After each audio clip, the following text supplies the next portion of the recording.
थांब थांब इथे जमलेल्या माझ्या तमाम बालमित्र व ग्रामस्थ मंडळी, मी सर्वप्रथम आणि सर्वात शेवटी भारतीयच आहे.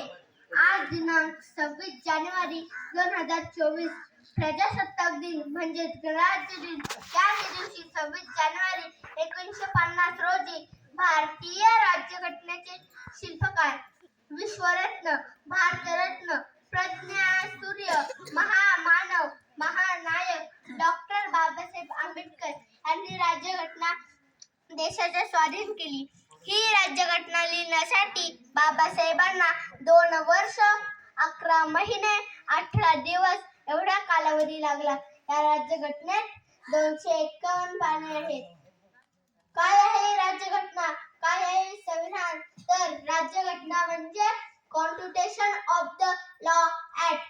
काय राज्यघटना म्हणजे constitution of the law act. तर देशाच्या कारभारासाठी एकत्रितपणे केलेला कायदा ज्या ग्रंथामध्ये लिहिलेला आहे त्या ग्रंथाला राज्यघटना, संविधान असे म्हणतात. तर शिक्षण म्हणजे काय सांगा बरं? शिक्षण म्हणजे काय? तर शिक्षण म्हणजे वही, पुस्तक आणि पेन म्हणजे शिक्षण नाही, तर बुद्धीला सत्याकडे, भावनेला माणुसकीकडे आणि शरीराला श्रमाकडे नेण्याचा मार्ग म्हणजेच शिक्षण होय.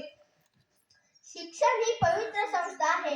या जगात काहीतरी करून दाखवायचे आहे असे अनेक संदेश बाबासाहेबांनी देशातील नागरिकांना दिले. दुसऱ्यामधील दुर्गुण शोधण्यापेक्षा त्यांच्यामधील सद्गुण शोधावे म्हणजेच वाद होणार नाही असे बाबासाहेबांनी सांगितले.